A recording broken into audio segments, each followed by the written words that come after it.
Hello and welcome to the Weekly Rushes, your rush through all the latest movie and streaming news. It's been a big week. It's been the Disney D23 convention, lots of trailers landing over the weekend, and it's also been the Emmys last night. We'll be talking about the Emmys. No big surprises there, but we'll be having a little munch through the nominees and winners. Previous weeks we've been talking a lot about Olivia Wilde, Don't Worry Darling. Obviously that's due to be released, I think it's this week, this Friday or next Friday. It's the Olivia Wilde directed film starring Florence Pugh and Harry Styles. Obviously lots of chitter chatter all about the Venice Film Festival. Did Harry Styles spit on Chris Pine? Does Florence Pugh really hate Olivia Wilde? And a news story kind of emerged this week in which there were all sorts of rumours being sort of peddled around that Florence Pugh herself directed some of the scenes alongside the cinematographer. And I posted something on my Instagram recently sort of asking the question, is the story around Olivia Wilde and Don't Worry Darling, is it now verging into a sort of misogynistic attack on a female director? She was, she successfully directed Booksmart, which was an indie comedy hit relative to its budget. It made a huge amount of money. She's made this film. Whether it's a good film or a bad film is by the by. I've heard mixed reports. I've heard that the front two-thirds are very tight and very interesting, and that it falls apart towards the end, which begs the question, perhaps if there were sort of creative differences on set, etc., maybe the end of the film became very confusing and very, very difficult to kind of, keep cohesive and all that kind of stuff. But a news story, was suggested. It suggested that even on the directorial front, Olivia Wilde was perhaps distracted or was in love and on set. I mean, there have been rumours that Florence Pugh found Harry Styles and Olivia Wilde's conduct, their PDA, if you like, public displays of affection, a little bit too much and a little bit sort of unnerving for the cast and crew. Olivia Wilde has come out against this, and I think we have to kind of, pull the dogs off in a sense to suggest to sort of minimise the fact that this runs the risk of just becoming a kind of straight-on attack on a strong emerging female director. Olivia Wilde herself said in an interview with Vanity Fair, "It's ironic that now with my second film, which is again about the incredible power of women, what we're capable of and when we unite, and how easy it is to strip a woman of power by using other women to judge and shame them, that we're talking about this." So suggesting that the very themes and subjects of her film are actually playing out in the real world now. She says that the idea that I had 5 seconds in the day to be distracted by anything is laughable. I was there before everyone and I was there after everyone. Really wanted to kick into the long grass this idea that Florence Pugh in any way potentially had to take over control of any of the scenes to direct.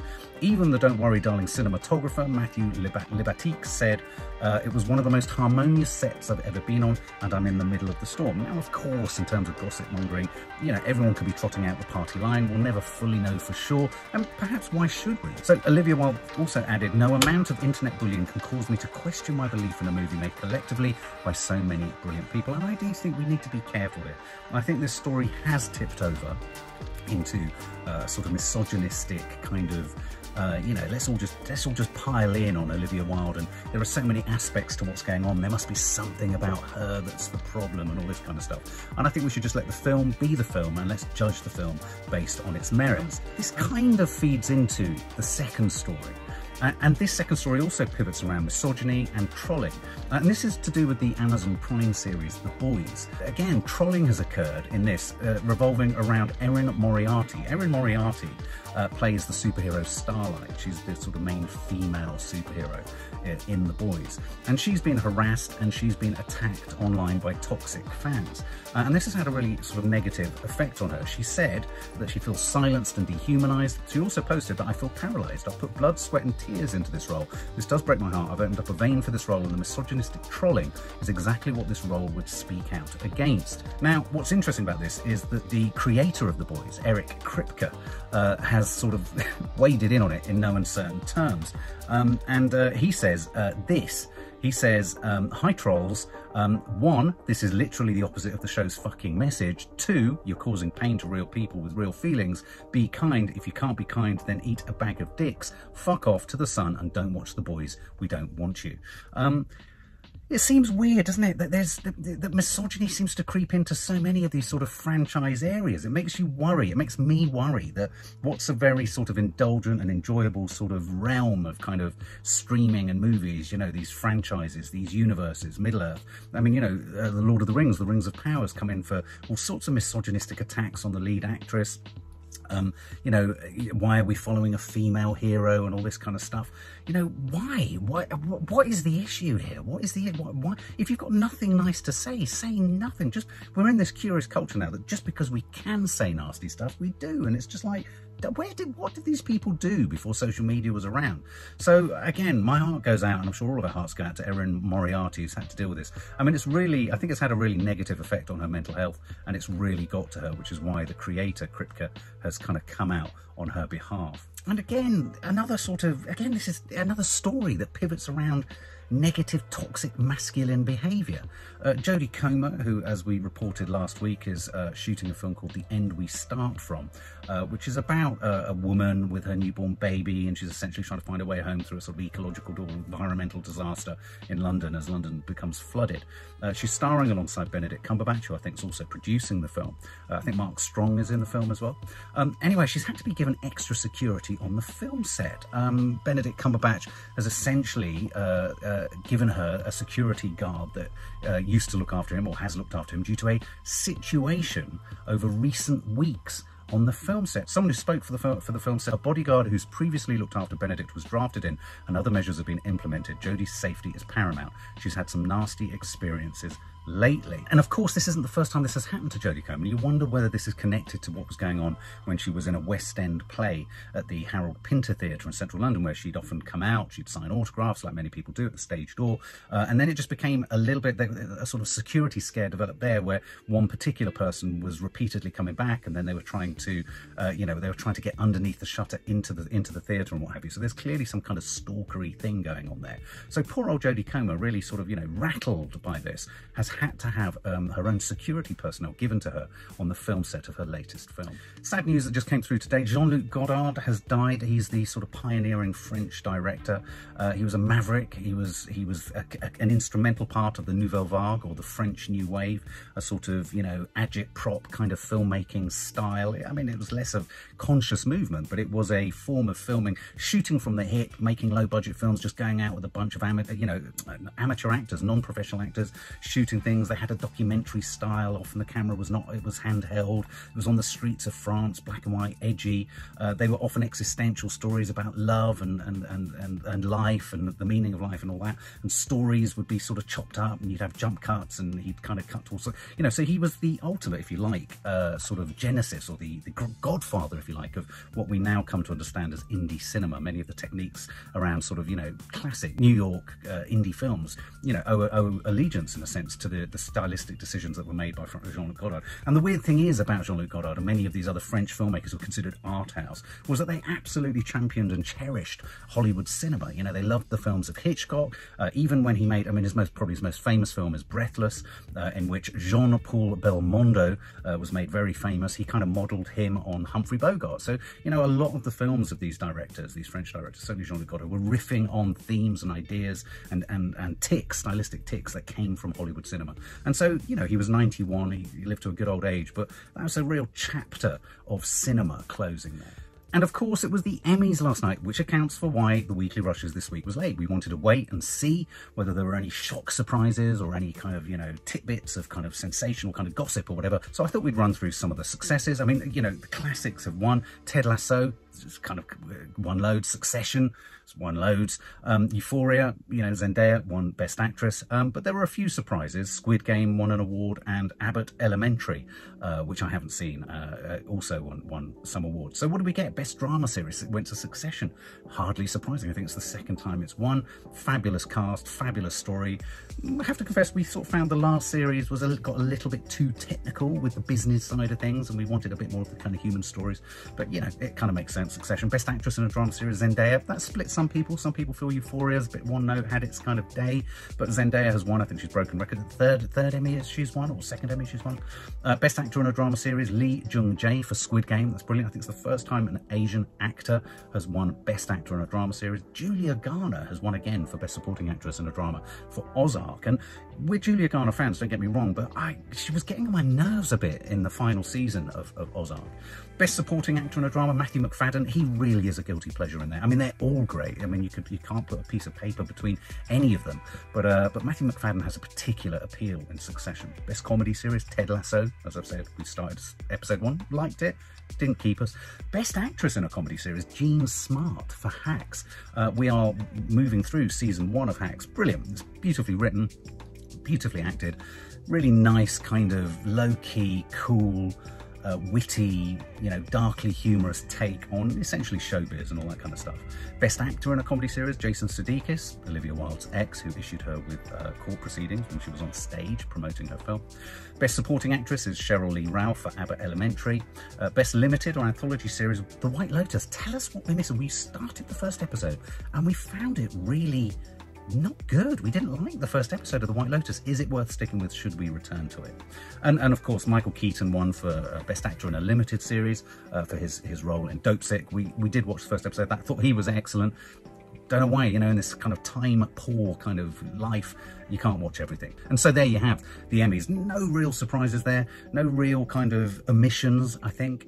As I say, it was D23, the big Disney convention where all sorts of trailers landed. We kind of pretty much responded to most of them and reacted to most of them, so you can check them out on the rest of the channel. Some other bits of news that were announced. Marvel revealed the lineup for their new Thunderbolts film, which is essentially going to be Marvel's answer to the Suicide Squad. Though Marvel, I somehow feel that Marvel won't be able to go as scatological and as kind of taboo-breaking and as kind of radical and experimental in some regards as the Suicide Squad. I mean, there was nothing off the table in terms of what they'd go for in terms of sense of humour there. I slightly feel that Marvel's Thunderbolts might rein it in a bit more. I don't see Marvel quite as risky, unless, of course, someone like James Gunn gets behind this. So who's going to be in it? Who did Kevin Feige announce as being in the Thunderbolts cast? Well, Julia Louis-Dreyfus is going to be in there as the Mysterious Val. We saw her in WandaVision a few times. Sebastian Stan is returning as the Winter Soldier.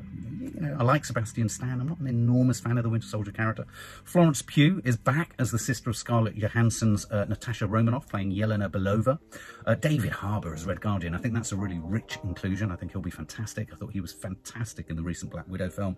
Wyatt Russell as US Agent John Walker, not Captain America, and of course Kurt Russell's son. I thought he was excellent in The Falcon and the Winter Soldier. I thought he was really, really good. Hannah John Kamen, who played the really weird ghost in Ant-Man and the Wasp. And so, and as Sebastian Stan said at the end of the kind of presentation at D23, he said they look like a good troubled bunch. I hope they get as troubled as the Suicide Squad. I think Marvel needs an injection. Even Guardians of the Galaxy, which is, is irreverent and kind of rule-breaking and takes humour right to the edge of things, could go a little bit further. Once you've seen where the Suicide Squad recent edition went, you'll understand what I mean. So let's hope that Marvel Thunderbolts really break some rules. Another movie that was talked about or discussed was Haunted Mansion, which is Disney's another attempt by Disney, in a sense, to breathe filmic life into one of their sort of rides, if you like, or journeys or whatever it is. They announced that Winona Ryder, who can obviously be seen in Stranger Things, and Dan Levy from Schitt's Creek, they're also going to be appearing in it.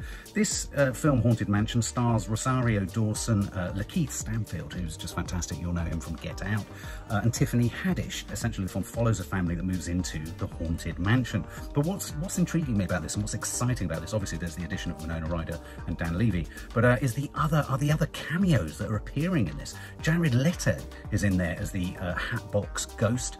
Jamie Lee Curtis is in there as Madame Leota, or really she's just a floating head in a crystal ball.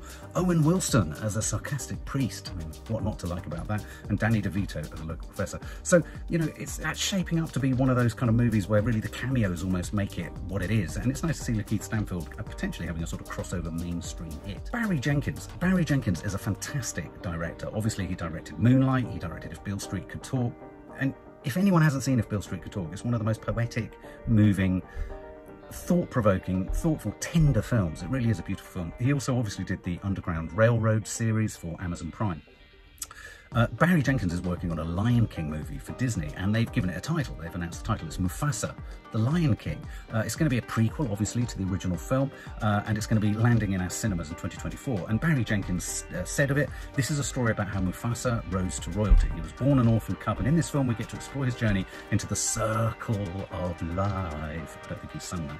Mufasa is who he is because of the people he has around him, and I saw that in myself. Perhaps he's referring to all of the kind of wonderful people that worked on his films and his series. And I think this one, a little bit like Jon Favreau's The Lion King, is going to be, its treatment is going to be that sort of photorealistic kind of CGI and animation, which kind of can work. I don't know, maybe with a completely new story it will be less disappointing. I found The Lion King disappointing. I found myself sort of grasping for and wanting the original characters from the original animation. Something else that was announced at D23 by Disney was Inside Out 2. We liked Inside Out. To be fair, Maddie said she went back to it and much preferred it on a second viewing. It's a great film. It's it kind of personifies, doesn't it, or kind of gives substance to emotions. So you get to go inside the kind of hormones and emotions of a character, and you see those emotions kind of working things out. And so we follow those emotions. Inside Out 2, there's not a lot known about it. Amy Poehler is that how you pronounce her name? Amy Poehler. She's returning, but it's going to centre on Riley being a teenager, Riley being the character, a teenager. And I think teenage brain and the teenage mind is really rich. It's a really rich sort of area to obviously get in and start looking at all the kind of human emotions that are inside a teenager. What I felt about the original Inside Out was I liked it, but I felt that it suggested almost in the final scene a richer potential film, which is life from the different perspectives of the different emotions of different characters. So I think for a moment at the end of Inside Out, the original, we're inside the head of the father, the head of the mother, and that sort of conflict at different points of view on the same situation I think is really interesting. So I hope they have a bit of that in this, but I think lots of people will be very excited about that. Inside Out 2, almost 10 years since the first film came out. Sofia Coppola, she of Lost in Translation, The Virgin Suicides. She recently made the film On the Rocks for Apple with Bill Murray. It was kind of charming, it was kind of sweet, it was kind of undramatic. I don't really know what I feel about Sofia Coppola, to be honest, as a director. Anyway, her next film she set her sights on, we've mentioned this on the Popcorn Junkies Instagram account, is another biopic that pivots around Elvis. It's called Priscilla. She's making it for A24. She's got Kaylee Spaney, who I don't know, playing Priscilla Presley, and Jacob Elordi, who you'll know as playing, is it Nate? Tate? Yeah, Nate, in Euphoria. He's scheduled to play Elvis Presley. It's based on the memoir Elvis and Me by Priscilla Presley, obviously. Yeah, she's had this kind of, she's wanted to get this film off the ground for a long time. But I think Jacob Elordi, this could be his big breakout role. But is there room in the market for another Elvis biopic? Aren't we all just going to be looking at it and comparing it to what was a sensational version of Elvis's life by Baz Luhrmann? But that puts us in mind of the musical biopic or the music industry biopic. And my God, there's a list here as long as my arm of all the biopics coming up, and I thought I'd share them with you. And as I share them with you, I want you to write below which ones you're most excited to see or which ones you just can't believe are being made. So we've got Bradley Cooper, obviously playing Leonard Bernstein in Maestro. It's his next film after A Star is Born. It was originally being directed by Spielberg, but it's about Leonard Bernstein, the guy who wrote the music for West Side Story. We've got Julia Garner, who's been cast by Madonna as Madonna in a film written and at the moment being discussed as directed by Madonna, so it's a bit of a Madonna fest. A big potential part there for Julia Garner. Could be a bit of a poison chalice though if Madonna's all over the creative aspects of it. Daniel Radcliffe, we've seen the trailers for it, is Weird Al Yankovic in the Weird Al Yankovic story. That's just about to come out. Jonah Hill is playing Jerry Garcia of the Grateful Dead in a Martin Scorsese film, and that's great. That's reuniting Jonah Hill with Scorsese. Of course, he was in Wolf of Wall Street, that infamous scene of them having taken too many drugs. I think that could be rich. I'm a big Jonah Hill fan, and Scorsese in his zone really with the Grateful Dead. We've got Kristen Chenoweth May, who I don't really know, I think it's a singer and actress, playing potentially Dolly Parton in an untitled biopic. Now you would like that. Billy Joel's life. Billy Joel is going to be at the centre of a project called The Piano Man, but at the moment there's a debate as to whether it's going to involve his actual music or not. I think any biopic that doesn't have the sanctioning of the estate, you know, if you can't, you're limping towards a sort of drama that has none of the music. There was a Bowie film recently that couldn't get access to his music and it kind of died a death. Eddie Murphy is in a biopic about George Clinton, the Parliament Funkadelic nutcase, nut job. I think he's still alive. That potentially sounds really interesting. That's for Amazon Prime. Kingsley Ben-Adir, we've talked about this before on the Weekly Rushes, is scheduled or has been cast to play Bob Marley. And J.J. Abrams, obviously the man behind Star Wars and Star Trek and Super 8, the great director and producer, he's producing a U2 Netflix series about U2, not surprisingly. John Carney is directing a Bee Gees biopic for Paramount. Jessica Chastain and Michael Shannon, brilliant dual casting there, are in a George Jones and Tammy Wynette show film. I think that will be good. I think that will be rich, and I think those two actors are really good for that. Elijah Kelly, Sammy Davis Jr., that's a Hulu series. That sounds like it could be good. And Sam Taylor Johnson is obviously directing a new Amy Winehouse film, as yet uncast. We don't know who's going to be playing Amy Winehouse, but my God. And there's a Robbie Williams biopic out there somewhere too, though I have to confess I'm not entirely sure whether that's just a bit of kind of hearsay rather than there's actually any meat on the bones for that. I think it was scheduled to be directed by the guy who did The Greatest Showman. Wow, which of those get you excited? Which of those do you think will be quite rich? Are we at saturation point? This has all been kind of kick-started, isn't it, by Bohemian Rhapsody in a way. And finally, I wanted to just talk about a new film that's coming out in America, hopefully later this year. Babylon, Damien Chazelle, the guy behind La La Land. He also directed Whiplash, fantastic film if you haven't seen it. His new film, Babylon, is an epic. It's a Hollywood epic. I think this is a film that's going to be really in Oscar season. This is going to be a real contender for many films. Chazelle has been talking in an interview about how this film, Babylon, is set in the sort of Wild West of Hollywood in the 1920s, 1930s, at the point that cinema was moving from silent cinema into the talkies. Chazelle is on the record as saying it's a film that's kind of influenced by other sort of movies like Nashville, La Dolce Vita, The Godfather. So we're going to be looking at a sort of epic, or sort of, you know, unflinching look or exploration of what Hollywood was really like back then. It's going to be raw. I mean, in clips that have been seen, apparently there's footage of a coked up Margot Robbie, which I'd pay good money to watch. There's a drunken Brad Pitt dancing around in his underwear. Chazelle goes to great lengths to say these are all fictional characters, but they're kind of based upon types, archetypes and figures of the time, though they don't actually follow in their names, if you know what I mean. He says it's debaucherous. The cast also includes, listen to this as a cast, it's got Tobey Maguire, Olivia Wilde popping up again, Samara Weaving, who was brilliant in, was it 9 Perfect Strangers? Jean Smart's in there, who's just won her Emmy for Hacks, Max Minghella, Catherine Waterston and Lucas Haas. Damien Chazelle says there was more excess, more drugs, and more kind of extreme living on all ends of the spectrum than people ever realise. I'm really excited about Babylon. And the reason I wanted to share this with you is I think you need to be excited about Babylon. What is there not to like about a drunken Brad Pitt dancing in his underwear? It just sounds fantastic. All of that brings us to films of the week, and obviously there were films released last week and we're going to be doing the weekly rushes this coming weekend. So what's out there to watch? Crimes of the Future. David Cronenberg is back, the master of body horror. Our review will be landing. This ain't going to appeal to many. This is niche stuff for a niche Cronenberg audience and potentially a horror audience. It stars Viggo Mortensen, it stars Lea Seydoux, it's got Kristen Stewart in there. It's, you know, classic Cronenberg fare in terms of the beauty or not of the inner body. It's about performance artists synthesizing body parts, growing extra body organs, the black market for selling them, a beauty contest for the inner body and all that kind of stuff. Weird, crazy, a bit discomforting, not everyone's cup of tea. Bodies, Bodies, Bodies review is on our channel. This is the new Pete Davidson film, though that's not a fair description. It's not just Pete Davidson. There's a whole sort of ensemble cast that bring this Generation Z or Gen Z kind of horror story, although horror is kind of a horror. It plays it as a horror, but there's lots of surprises, lots of twists and turns. The best grab on this is a very bloody sort of day-glow, mobile phone lit kind of whodunit, you know, and it's very effective in throwing the spotlight on many countless members of the cast. Another whodunit that's out this week is See How They Run. This comes from the director of This Country. It has Sam Rockwell in there, and it's got Saoirse Ronan in there. And again, check out on our channel, we've done a review of See How They Run. This is kind of a sort of Wes Anderson light romp through Theatreland. Ruth Wilson's in there, all sorts of other actors are in there too. It's a comedy. See How They Run, which is a British film, a British whodunit, sort of all those Agatha Christie tropes set around and based on the mousetrap, a play within a film. And another film that was released this week, which I have yet to get to see, is Barbarian. And this sounds fantastic. This is a horror film.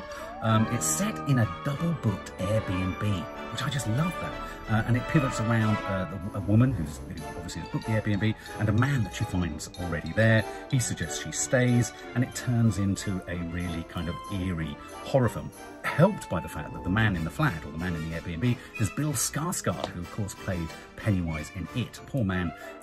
Being in a flat with Bill Skarsgård on your own at any point would be frightening. So this turns into quite an unsettling film set within the sort of barren landscape, if you like, of Detroit. And there you have this week's Weekly Rushes, a rushed rush through all your movie and streaming news for this week.